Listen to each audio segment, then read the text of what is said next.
Welcome to Get Your Spirit in Shape, United Methodist Communications and UMC.org's podcast to help keep our souls as healthy as our bodies. I'm Joe Iovino. Today's guest is the Reverend Jason Micheli, a United Methodist pastor, blogger, podcaster, and author. Recently, Jason released a remarkable memoir about his journey through treatment of cancer. The book, Cancer is Funny, Keeping Faith in Stage-Serious Chemo, is a real-life look at faith in the midst of pain and suffering. And somehow, it's also really funny. Getting to talk to him on the phone was a great deal of fun and quite inspiring.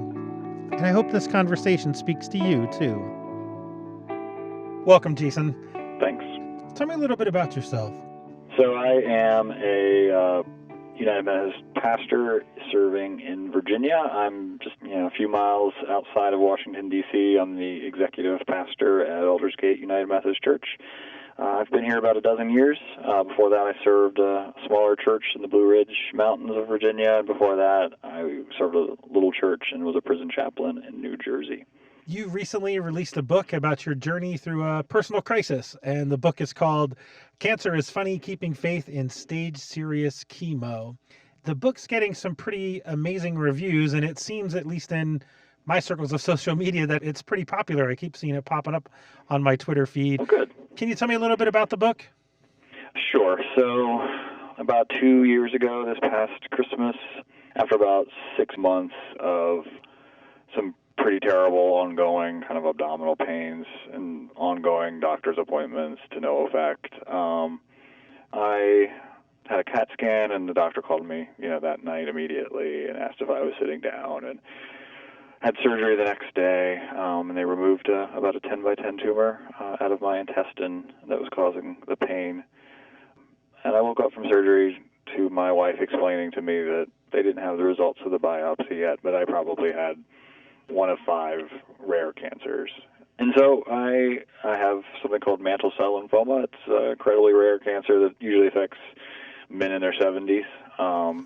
Which you are not. So, no, I was 37 at the time. So that began a year of intense chemotherapy and bone marrow biopsies and things like that.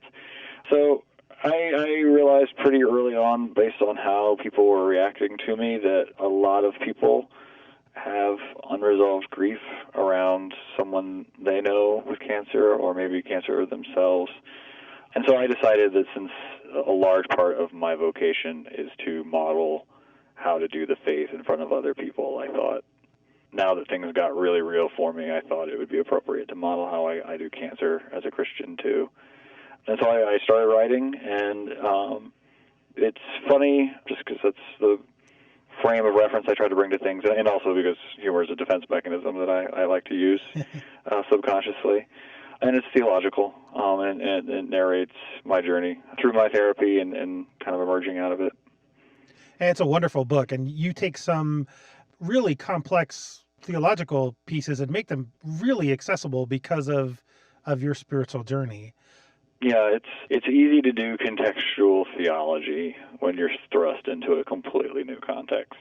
So it's all of a sudden the landscape of my life was completely different. And so I think familiar beliefs and familiar scripture passages and all of it looked different to me, given where I was at. And so I was able to see things I hadn't seen before, ask questions I hadn't asked before, and appreciate certain parts of what it means to be a Christian that I don't think I really understood viscerally before. You use a term to describe your cancer that I hadn't heard before, that stage-serious chemo is in the subtitle of the book. What do you mean by that? So when I was asking my oncologist right after my surgery, how bad it was, and I think because of cancer movies, like everyone knows that they're supposed to ask what stage it's at. Yeah. And so that's what I asked him, and it's the nature of mantle cell that it can't be staged like other cancers can, and mostly that's because by the time it presents itself, it's already too advanced to really measure. And so calling it staged cancer was my doctor's way of kind of deflecting the question and trying to help me understand what it was I was dealing with. How are you doing today? I'll never be in remission, so I get a day every month of maintenance chemo to keep it at bay, and I follow that up with CAT scans and blood tests and all of that. So I feel normal and I'm healthy and I'm back to work, but I'm living with uncertainty, just a little more uncertainty than the average person lives with. Well, one of the things I really appreciate about the book is how honestly you talk about not only how your faith helped you through the journey, but also how some things we think of as pretty common weren't helpful at all when you were in a crisis situation. So, okay, if we kind of talk about some of that stuff. Yeah. Okay. All right. So, for example, one of the places where you mine a lot of humor, I think, is you talk about how cancer changed your body image, kind of how Yeah. you thought of yourself physically. How did those things change? Well, I looked like a mole rat with glasses. That's kind of how so it's, and I write about it in the book that because I'm a pastor and I've worked with a lot of women who've gone through breast cancer, I'm aware of how cancer changes women's self-image, but I don't hear a lot, and I haven't read a lot about how it affects men. And so, all of a sudden you don't feel good, and then that's coupled with the body that stares you back in the mirror looks like that of a little boy. And so that couple that with, the impotence that chemotherapy drugs can occasion. So you don't realize how much your self-image as a man is determined by cliche things like virility until it's gone. And then you have to negotiate what it is to be a man in this context. And also, how do you see yourself and how does the world see you? And what were some of the things, like, what did you take away from that as you thought through that? That's a good question. No one's asked me that question before. I think it made me return to the initial claim of the faith that made me a Christian. And so I was initially attracted to the message of the incarnation, and particularly this idea that, because I became a Christian as a teenager when I had all kinds of self-image problems, and what I really resonated with was the idea that not just that God would take flesh, but that God would take flesh like mine.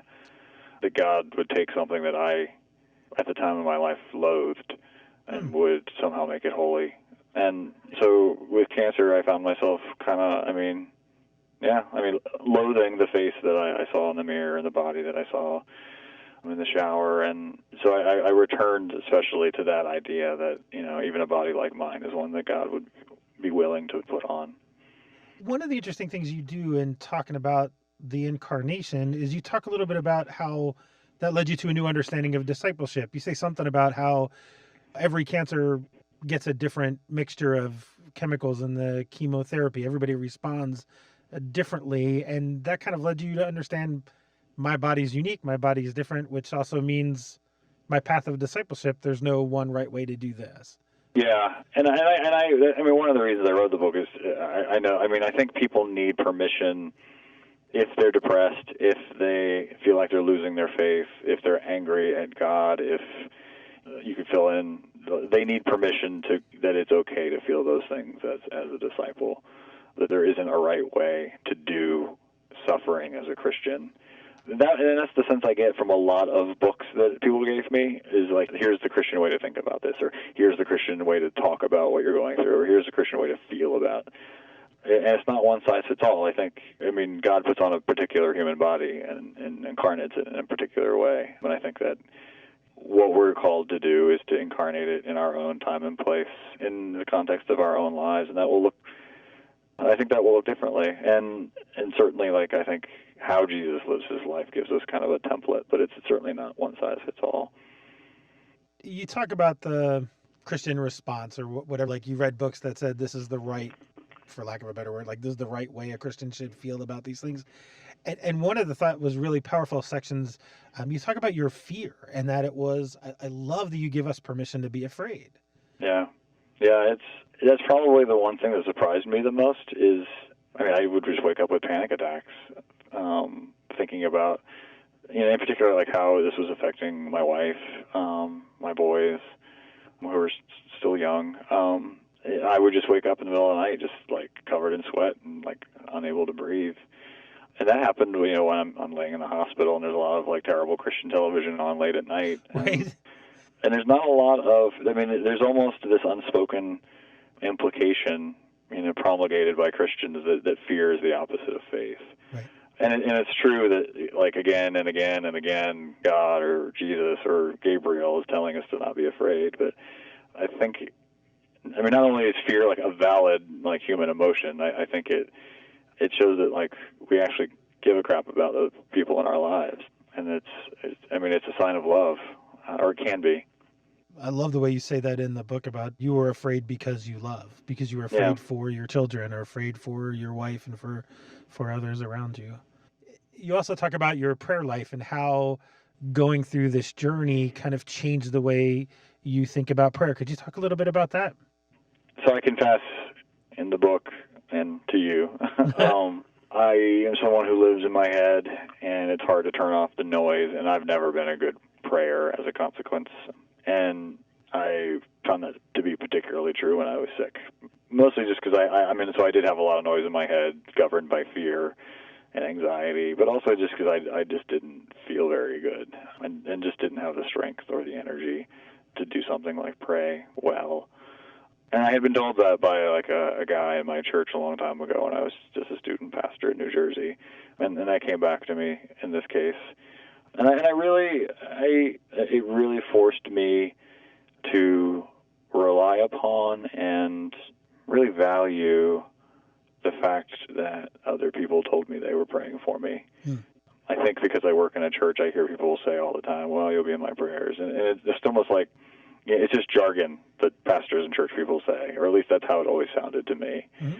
But now that I couldn't do it by myself, I realized for the first time just how much that meant to me, to be kind of stewarded in prayer by other people. Yeah, I kind of have this theory that we can be the faithful ones for others. Like you talk about being kind of having that weakness in the cancer and not feeling strong enough maybe to pray. And you leaned on or relied on the prayers and the faith of the people who surrounded you. Mm-hmm. And also it made me really appreciate what Paul says, that none of us knows how to pray, just because, the idea of God is incomprehensible.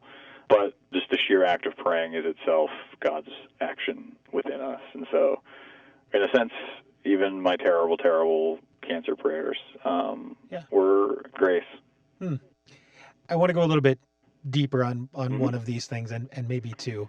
We'll see how long it takes. Okay. But one of the things that really stood out for me or really spoke to me is you talk about the presence and absence of God. When you experience the presence of God, you also become aware of God's absence in other places.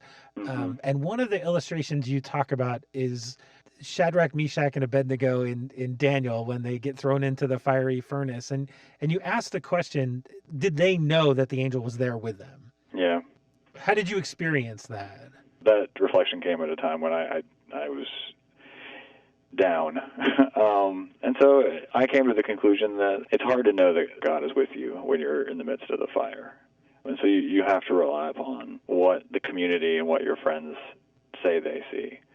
And I think maybe one of the requirements of faith is having faith that they're telling you the truth. I mean, so much of our faith, I think, too often we make ourselves the only kind of arbiters of what's real or what's true or false, and we don't trust the judgments of the people around us. And maybe that's just part of what it means to be baptized into a community rather than just solo spiritual journey. That even when we're in the midst of suffering, and it doesn't see or feel as though God is with you, if those people close to you in your life tell you that God is, then maybe you have to have a little charity in believing them. And I heard you just say part of your faith is faith that the people around you are telling you the truth. Yeah, I mean, if faith means trust, it's to trust the testimony of the people around you. Yeah. Yeah. And being a part of the community is a huge part of that. And when we talk about being part of the community, it's more than just showing up. I imagine there were times when I read your book, I thought a lot about how difficult it would be for me. I tend to be introverted and keep my stuff to myself. I mean, you talk about being physically naked, but you were also kind of emotionally and spiritually. Was that a difficult experience for you? I mean, I am shy and introverted, and I would rather be by myself. Okay. So we have that in common. Okay. Yeah, I think most pastors are like that probably, but it's also my personality. If I'm going to write about this, I'm not going to use stained glass language is the phrase that I use. Okay. And I try to do that in my ministry too, is just, I'm not going to play the role of the pastor. I'm Jason who's doing the faith, and I'm also your pastor. And so there's just so much sentimentality in Christianity in particular, I think, and there's so many trite cliches that we use, I think, to keep ourselves in an emotional distance from other people's suffering. And, in the cancer ward, you realize that bad theology has victims. I was determined not to produce victims. Maybe I wouldn't help. Maybe I wouldn't help anyone, but I wasn't going to hurt anyone. Right. One of the reviews I read of your book was exactly that you don't have this kind of stained glass ivory tower. I mean, you're in the grit of it and theologizing from there, and it's just really powerful, especially for those who may not be as connected to the church. Yeah, and I do think it's just my age and my generation, and I do have a lot of friends who aren't churchy people, and I do think we, in our culture that's so Instagrammed, I think we hunger for authenticity, and I think a lot of what turns people off from the institutional church is that for whatever reason we don't seem to give permission for that kind of authenticity. And so I mean, I'm the pastor, so I might as well model it. And right. So some of the book started off as blog posts on my blog, and initially there was some blowback about how I was talking about my experience, but eventually that went away, and other people found it helpful. So yeah, what was the pushback? People uncomfortable with, I think, some of my language, and I'm uncomfortable with asking questions and not doing the all things work together for good kind of stuff. They have Joel Osteen for that. They don't need me. So. What advice would you give to someone of what not to say to someone who's in a place of crisis? I've said this other places, but one of the things that really encouraged me was that nobody in my church gave me a Romans 8 quote or something like that. And so I was really proud of them. And so I guess my advice is, I think lots of people know what not to say, and except when they get in that moment. There's something about the moment. I think there's something about being made vulnerable to someone else's suffering and seeing someone else who has been rendered vulnerable that I think speech that we would normally not use comes to mind, just because they're cliches and they're out in the ether, and we're scared, and so we grab onto the first thing we can grab a hold of, and often it's not helpful. And really my advice is what my advice would have been before I got sick. It's don't say anything except maybe I'm here for you, or I care about you, or I'm so sorry. But just to show up and just let them know that you care. Yeah. And I do talk about this. I think never under any circumstances should a Christian try to explain another's suffering. I think there's something very contrary to the whole message of the cross and incarnation in trying to impose meaning on another's suffering. Say more about that. So I think, the way I interpret the cross is that God in Christ will not resort to violence even in the face of our own violence, but responds with resurrection. And so for me, that means that there is no good end to suffering. It's just Jesus' suffering is the sign to which, the lengths to which God will go in order to be with us and to not treat us in kind. And so I think God doesn't use suffering to achieve his ends. God doesn't use violence to achieve his ends. God doesn't use evil to achieve his ends. God instead gives us Easter. And so I think sometimes our fearful need to impose meaning on another's suffering is to go in the opposite direction. It's to do something that God has shown a refusal to do himself. That helps. That helps a lot. That might be a little too abstract, but... No, that helps a lot. This seems a really simple question after that.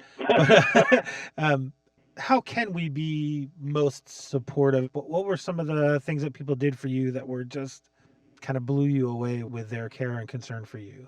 So there's one lady in my congregation who posted a cat picture on my Facebook page every day. I don't even like cats, but that was just, the constant reminder that I was in her thoughts. Someone else sent me a card every day. They brought me food. Some of my friends in the congregation drove me to my chemotherapy treatments, caught me when I passed out and wiped vomit off my face, and all sorts of sordid things like that. And just let me know that they cared. You just show up and you do what you can, and You don't need to solve any problems. You just need to be there. And I think part of like the prelude to that is a willingness to narrate your own suffering. I think permission would be given if more people took it and shared their own experiences. I learned things about people that they never would have told me before, and it's a shame that they didn't. To bring this full circle, the name of your book is Cancer is Funny.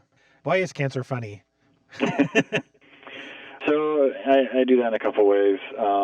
The way I try to frame it in the introduction is that, I noticed early on, even among like nurses and doctors who may or may not be religious or Christian, that everyone assumes, it's kind of a universal assumption, that suffering brings you closer to God or enlightenment or wisdom. Mm-hmm. But, for Christians, who God is most fundamentally is joy or love or goodness, however you want to describe God's essence.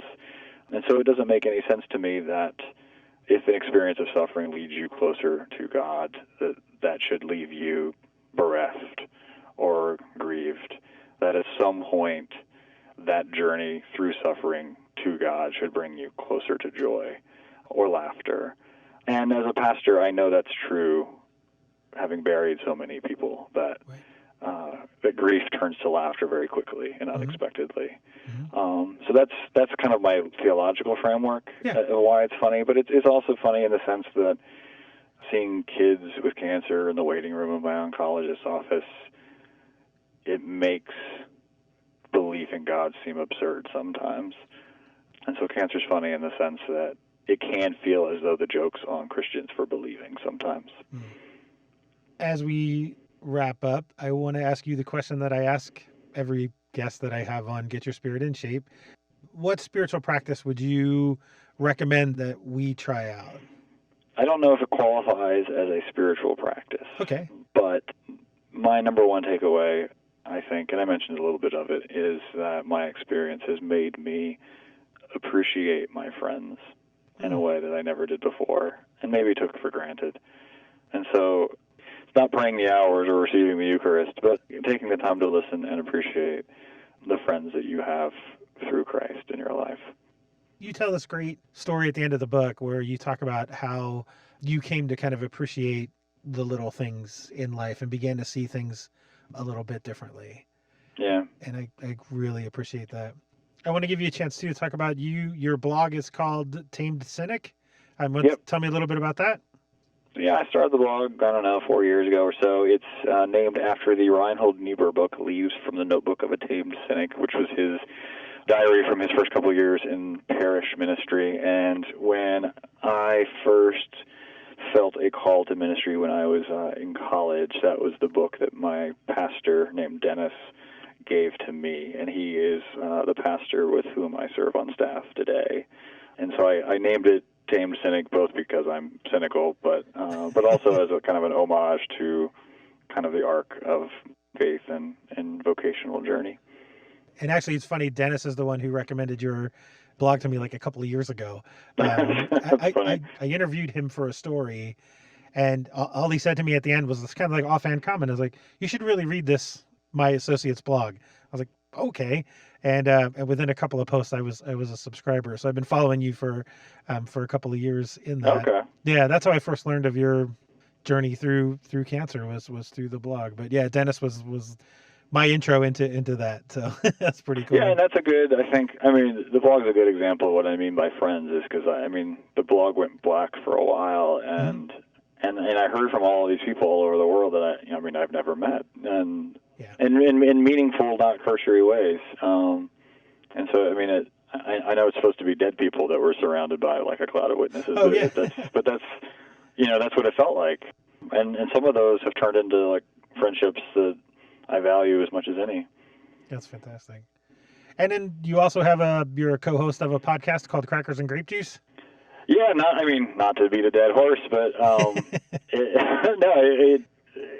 when I came back to work and feeling really grateful for some of these people in my life, I was like, well, I want to be able to stay engaged with them as much as possible, and so I started a podcast with them, and then I wanted to have conversations with some of these people that I was friends with over the internet.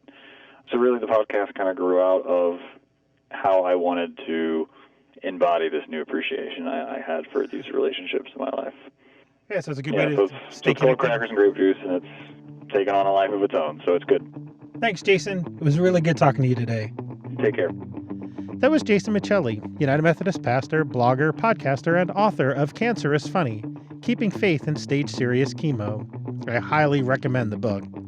To learn more about Jason, to buy his book, or to connect with his blog and podcast, go to umc.org/podcasts and look for this episode of Get Your Spirit in Shape. While you're there, click on my email address and send me your thoughts and ideas for topics you would like to hear us talk about in the future. And be sure to take a moment to subscribe to the podcast on iTunes, Google Play, or Stitcher. We have a wonderful episode coming up in March about the songs of Lent and Easter that you won't want to miss. Thanks again for listening. We'll be back soon with more help for keeping our spirits in shape. I'm Joe Iovino. Peace.